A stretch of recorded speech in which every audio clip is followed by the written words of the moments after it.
Hey everybody, my name is Jerry Williams, aka Greater Sapien. Thanks for stopping by. I don't really have a script for this today. I'm just kind of going off the top of my head. I have a few bullet points written down on the screen that I'll speak to, and maybe stick some pictures up here in post. But I'm just gonna kind of talk about some things that are going on right now. You haven't heard from me in a while, so I thought I'd just throw something together. Look, things are kind of crazy. There's a lot going on in the United States right now. And got to say, the president of the United States isn't helping.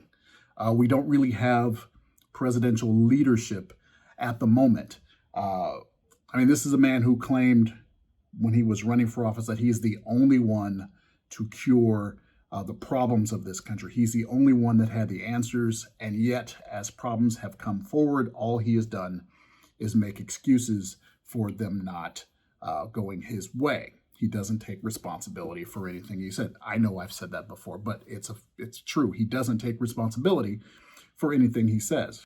For example, with COVID-19, it's been China, the WHO, states are not managing their material correctly. Obama left the cupboards bare.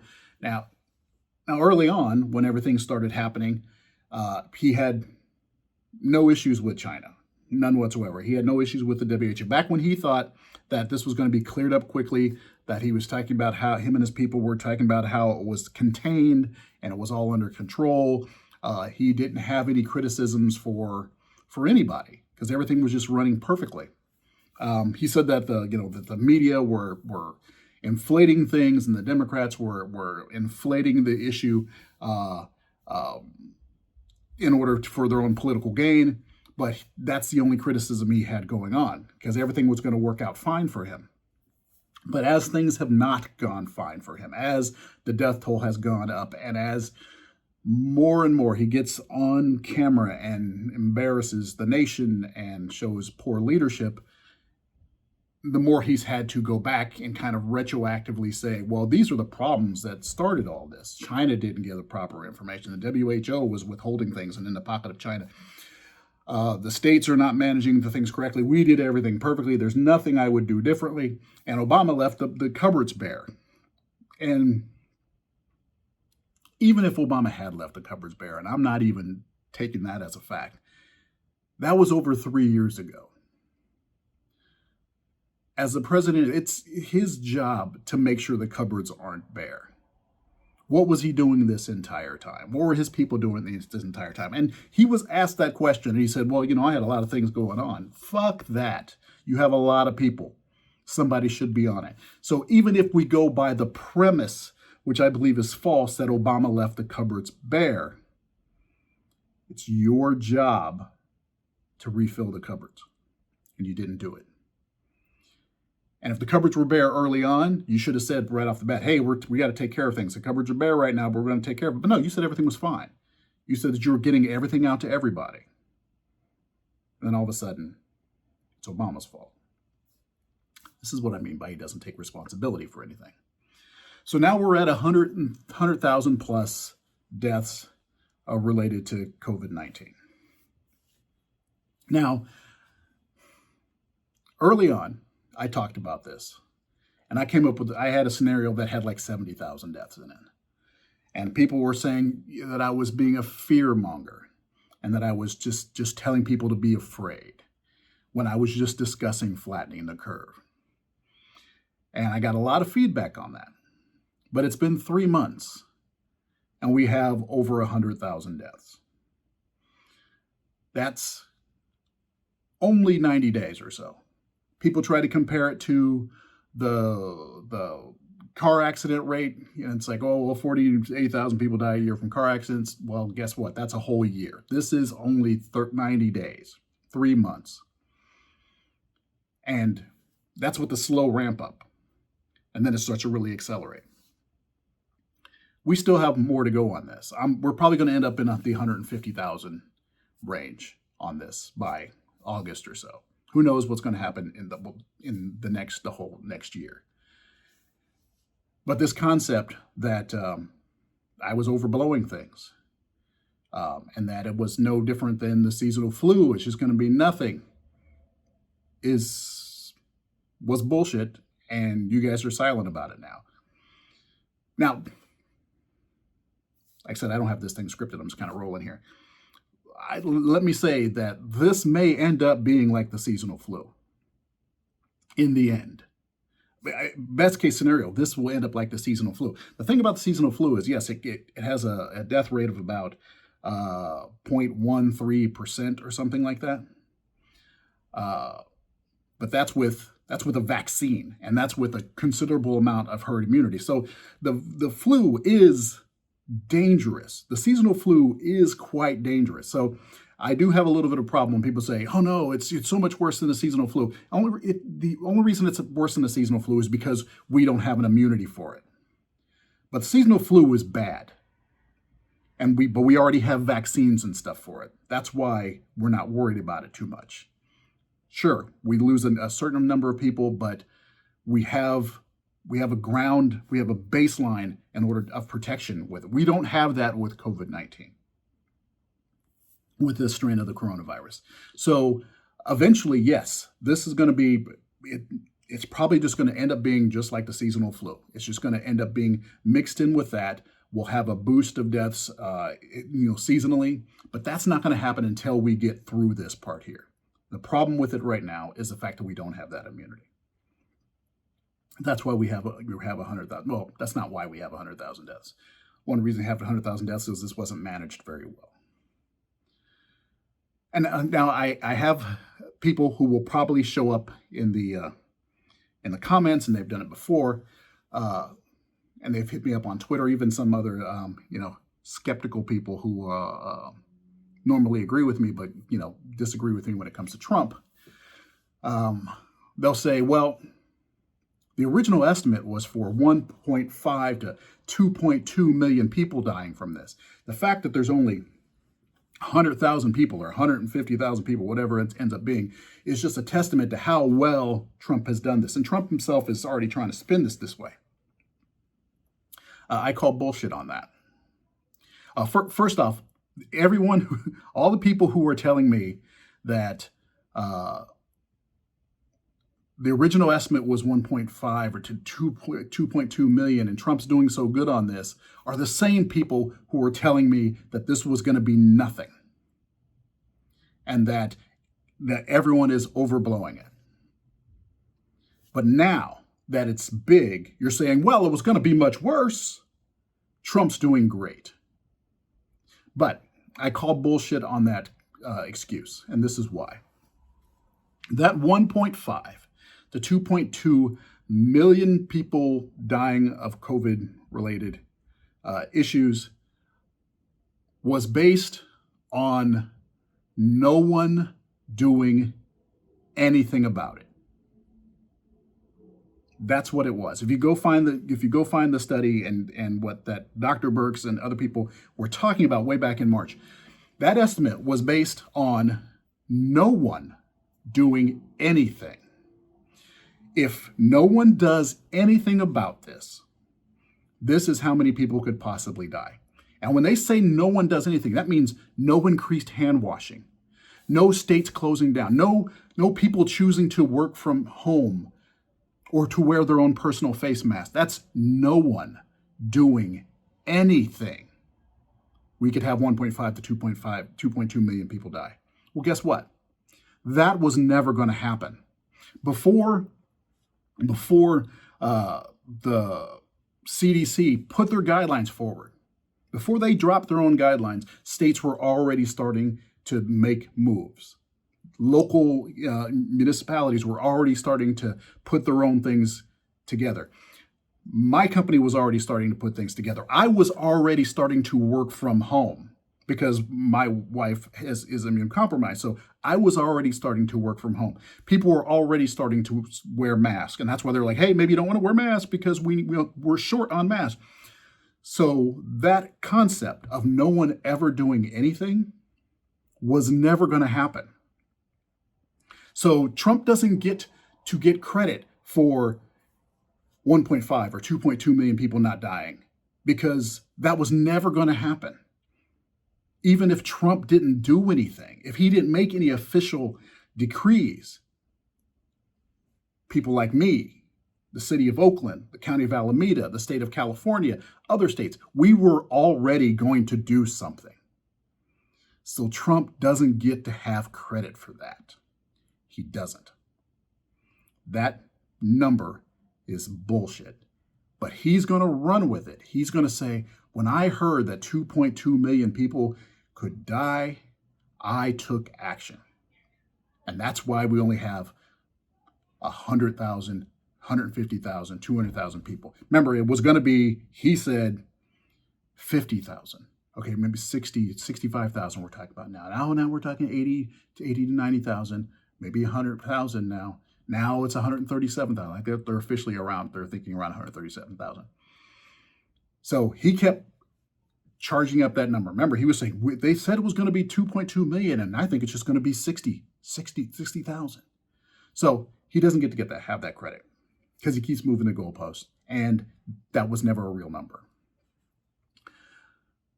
So for just as a preemptive strike against those of you who are going to try to say that he should get credit for that, that's some bullshit. And so since he knows that he fucked up, he knows he's getting bad press for this. He knows every time he got up for those press conferences, he was making it worse. At least his people were telling him that, if they were helpful. He's been doing nothing but finding distractions. There was Obamagate. Oh, yes, let's just look over there. Let's talk about Obamagate now. That didn't go. That didn't fly. All it did was show that, oh, yeah, the Obama people were doing what they were supposed to be doing. And, oh, we got a little bit more insight on how much Flynn was actually screwing things up and working for other countries. We learned even more. That blew up in their face. He still tries a little bit, but that blew up in their face. And of course, attacking the media at all times. Always attacking the media. More specifically, he's like coming up with battles with Joe Scarborough, accusing a media person basically of murder as a distraction. You should be looking at that. You should be looking at that. His press secretary, she doesn't answer half the questions that she's given. Her job is to deflect. Well, why did the president say that? Well, what you should be looking at is why that person said that. That's what they do. They distract and they deflect. That's all they have right now. Voter fraud. Okay, mail-in ballots, voter fraud. We got to talk about that. They're going to steal the election. Let's talk about that. Let's talk about something else other than what's going on right here. And now it's online censorship. It's Twitter censorship. Oh, Twitter is censoring things because they put a fact check on one of his tweets. Fact checking is not censorship. I'm not saying that Twitter should censor people. What I'm saying is fact checking is not censorship. Putting something next to someone else's tweet. By the way, it's really embarrassing that there was an executive order that actually had the word tweet in it. It just brought the office of the presidency down so much for there to be this presidential decree talking about when someone on Twitter makes a tweet. It just sounds so childish. Sorry, that's a little digression. I just know when I read it, it just sounded so childish. Anyway, when a president or someone makes a comment and they add a little addendum next to it saying, for more information on this, blah, blah, blah, blah, blah. This may not be accurate, blah, blah, blah, blah, blah. That's not censorship. You can say it's editorializing, and you can argue, and there's an argument to be said that Twitter shouldn't be, or Facebook or YouTube shouldn't be editorializing, because like YouTube does the same thing. They put something up about flat Earth, and right under there they'll have a little thing about NASA. So you can make that argument that they shouldn't be editorializing. That's fine. But it's not censorship. And the President of the United States doesn't understand this, but it's not possible to censor the President of the United States. It's almost an impossibility. There is a way to censor the President of the United States, and it's illegal. It's illegal to do that, and that would be to eliminate him for talking. That would be illegal, That would be wrong. But short of that, there is no way to censor the President of the United States. They can delete his account. That's not censoring the President of the United States. The President of the United States has the biggest platform for speech anywhere in the world. He can step out of his house and just talk, and everyone will be there to see.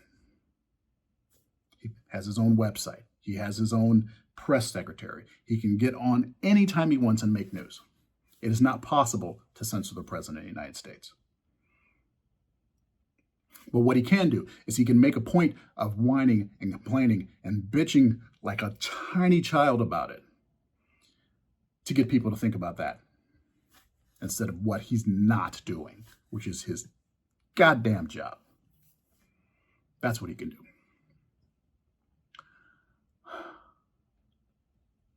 So there's a lot of protests going on right now. I'm in Oakland, California. I think the first night of protests are about to start down at Ogawa Plaza in downtown Oakland. Hopefully it goes well. I hear helicopters right now, but it's going to be light for another hour or so. So right now everything's going to be fine. But there's a lot of press going on, a lot of protests going on about the continuing victimization of black men at the hands of the police. Police violence on black men is back in the news again. I mean, it happens. It's been that way my entire life, but it's back in the news again, and it's a particularly terrible time. It's like a perfect storm of problems and tension for this kind of thing to happen. I mean, because everyone in this country is already on edge. We're on edge because our lives have been disrupted so much. People are stuck in the house. They can't do what they want to do or need to do. They're suffering financially, socially, just emotionally. There's a lot of stuff going on. I'm not talking about just on black people. I'm talking about people in the nation altogether. And then we have the Arbery case coming to the forefront. And then you have like the woman in Central Park weaponizing her whiteness, for lack of a better term, to basically threaten the life of a black man in Central Park. And then there's some other ones that have popped up, and then you have the George Floyd case, where we just, again, much like the Arbery case, just watched a man get killed. We just watched him get killed by the police. In this case, the other was a former police person and his fuckwit of a family member. But so it's a powder keg going on. It's really tough right now. And of course, we have people trying to justify it by people going into Arbery's background and trying to say, well, he's a bad guy and this and that. It's like it has nothing to do with it. Nothing to do with it. But you can trust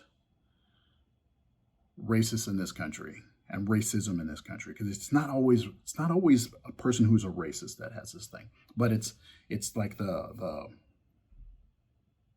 kind of the racist genetics of this nation that says we need to find a way to make it justify that this black man got killed, or this minority most of the time, but in this case, most of the time it's a black man. But we have to find a way of justifying his death. So we're going to look into his background. We're going to make sure he's a bad guy. So then we can say, yeah, he's a bad guy. There you go.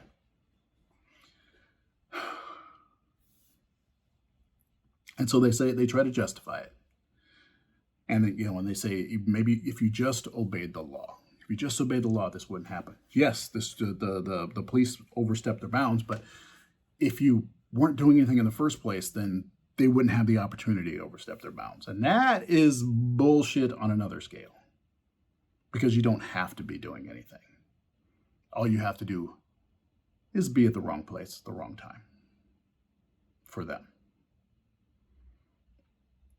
And yes, usually there's a reason for the violence to get to where it does. Is usually something like resisting arrest. Well, you resisted arrest, and thus we had to do this. But I'm sorry. If you pull somebody over and you accost them for something that they did not do, was not illegal, and they refuse to comply, if you're overstepping your bounds and they refuse to comply with you, then all of a sudden they're resisting arrest, and now you have a reason to put your hands on them. It's like it's almost a setup in a way. So we can't win. You can say just obey the law and it won't be a problem, and that's just not true. You just you can do everything they say. You can just be walking down the street and you can just be black, and usually male, but you can just be black. And now it's on you to do whatever you can to not get killed, because you're already obeying the law.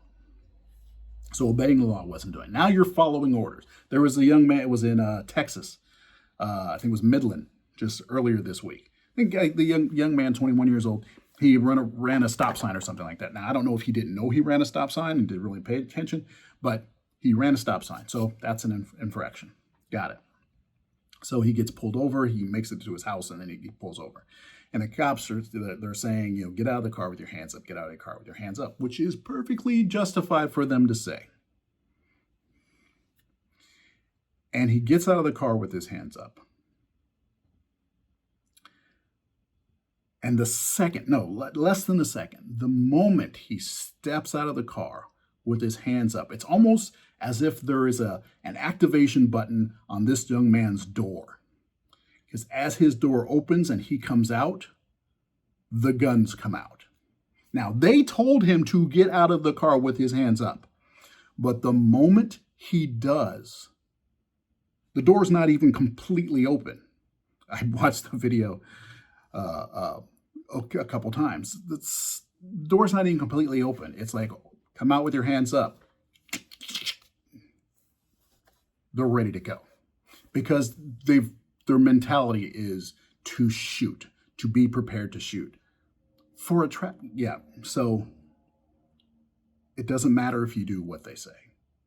That doesn't necessarily help us. So the concept of just obey the law is false.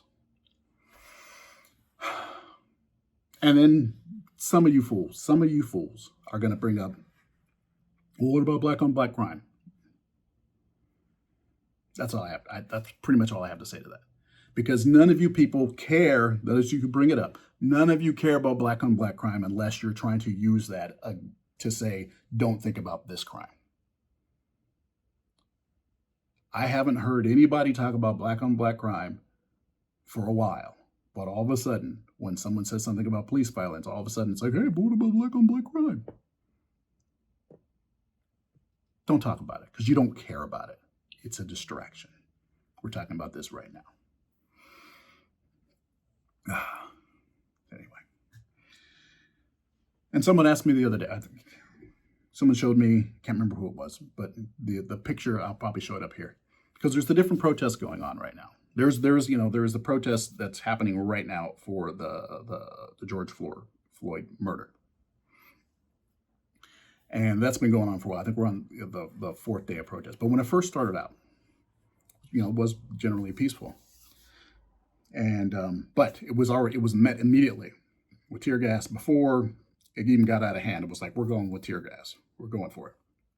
And people said, they showed a lot of these photos kind of side by side of, these guys came with nothing, just face masks like they're supposed to, and bare hands and just, protest signs, and were protesting what happened.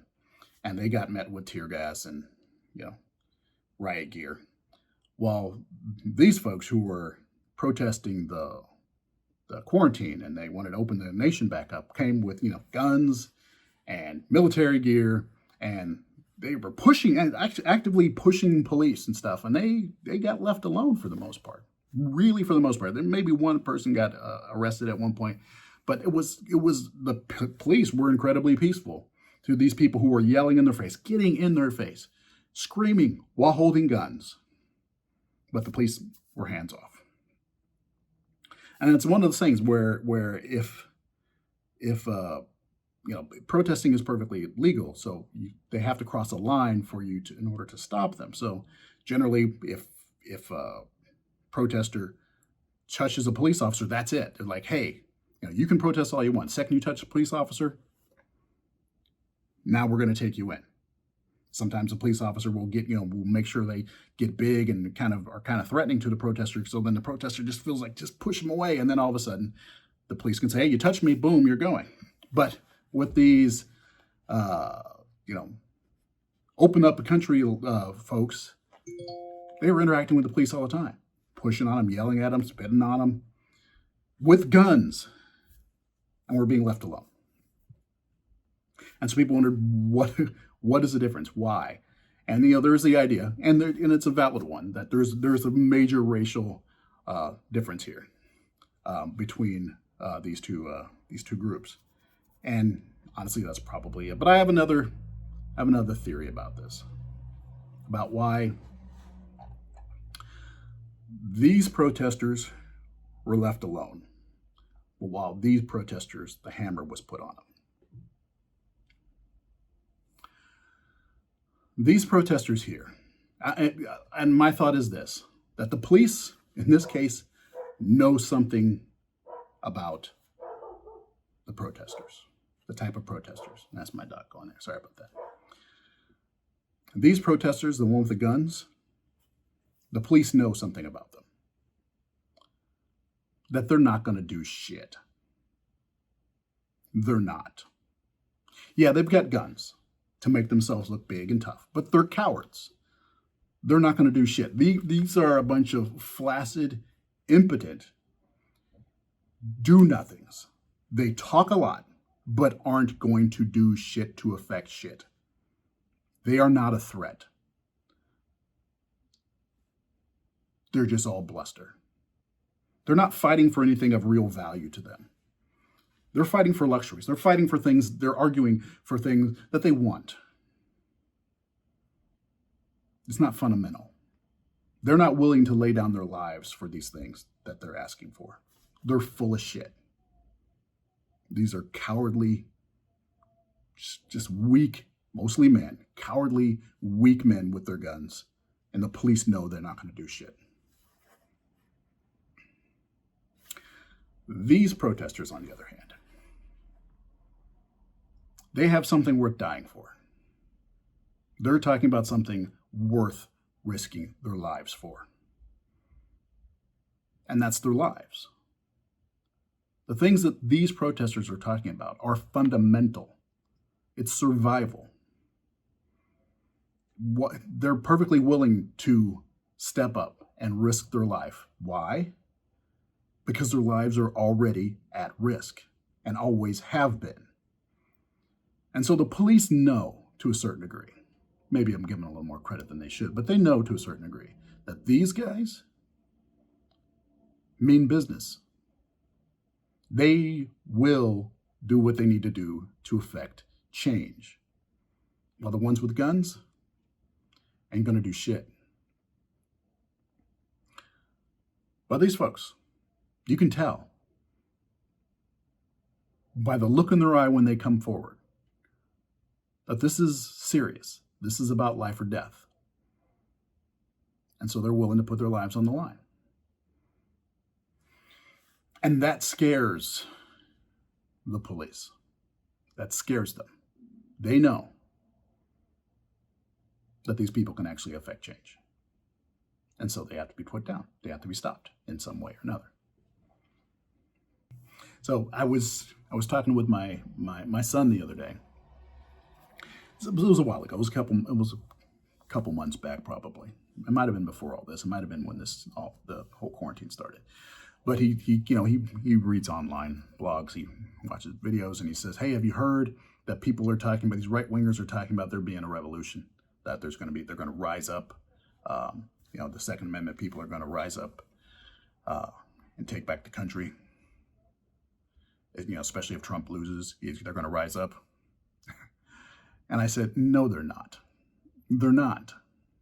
He says, "Why not?" Because he's like, he hears them say these things and they sound so serious. And he says, why aren't they?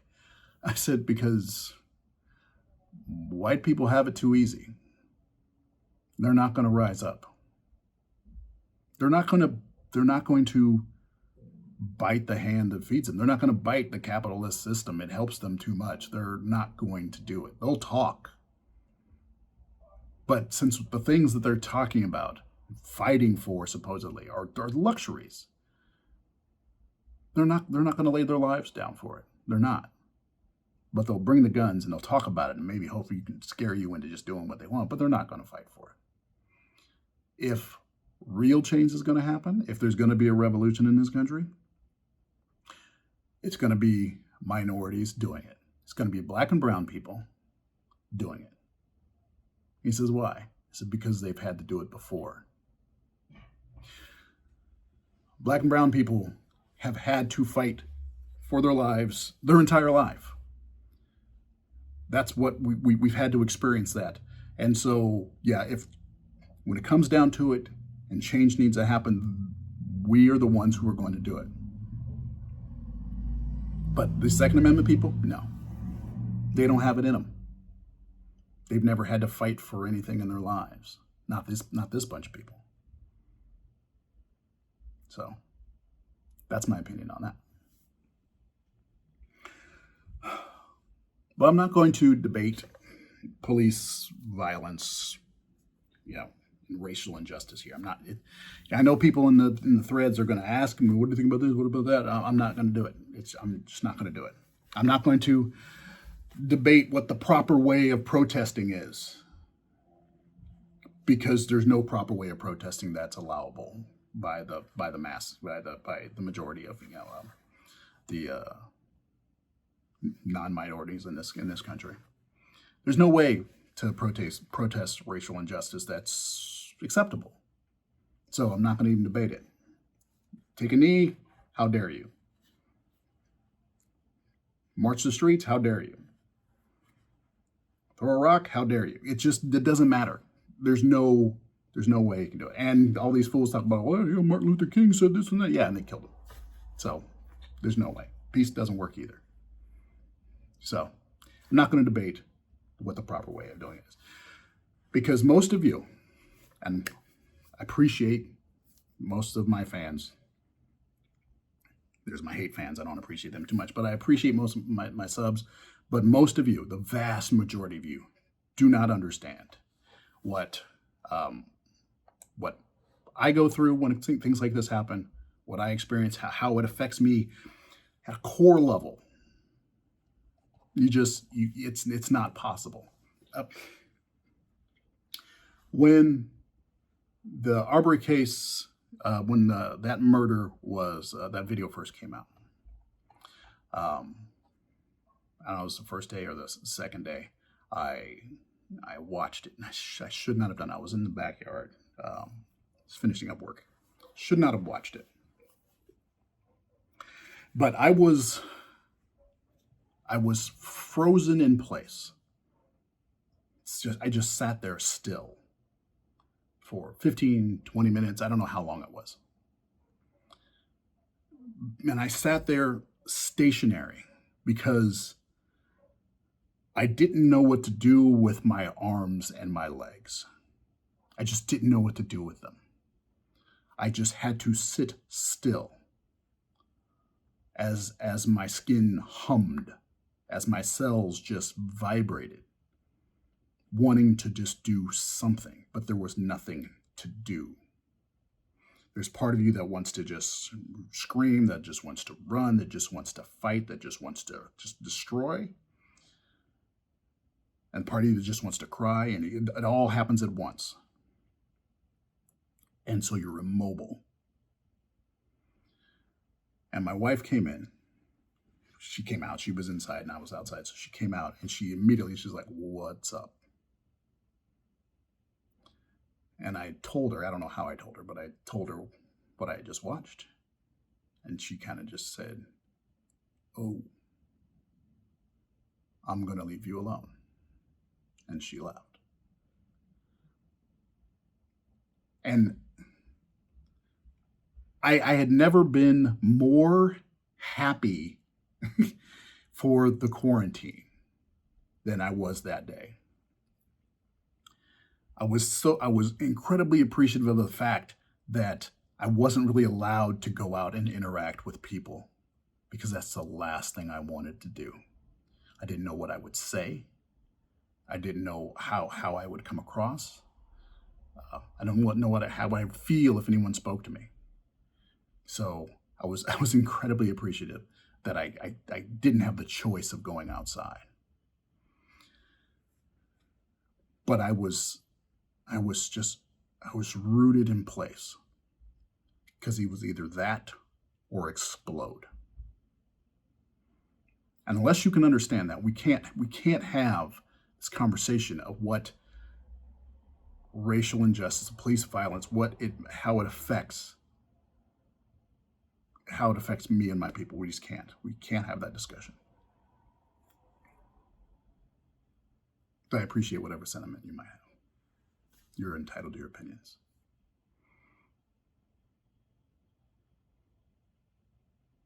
So I don't really have much more to say about any of this, except for one thing. And it's going to sound trite when I say it. When I say that I'm tired of, I don't want to see these videos of Black men being assaulted by the police and killed by the police, these recordings. I don't want to see them anymore, but not for the reason that I just don't want them to exist. I don't like what I see in them on another level, and I'm tired of seeing it, and I hope to never see it again. If something like that is happening and you're a witness to it, I understand the need to record it. That's the only thing that makes this thing real to people. So if you're there, record it. But unless you're recording it, unless there's just you can't stand by and let it happen anymore. You just can't. I understand if it's just you, record it. Someone has to record it. But if someone's recording and there's someone else there, you can't stand by anymore. You have to step in. You have to intervene. You have to save these people from the assassination, the execution that's about to happen to them, potentially happen to them. Hear the helicopter starting. We don't have the option of standing by anymore.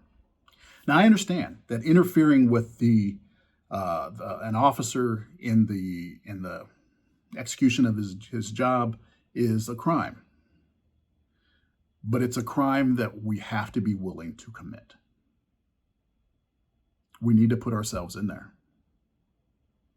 And if the execution of his job is wrong, if he is not doing his job, then he needs to be stopped, mostly he. So we need to step in, break it up.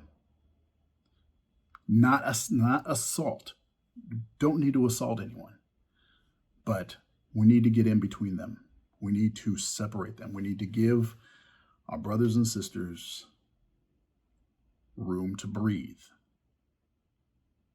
We just have to. We have to be willing to put our lives on the line, to put our careers on the line, to be arrested, to save our lives, because our lives are at risk here. So no more standing by. No more standing by. You can't just watch. We can't just stand by and watch our brothers die. Not anymore.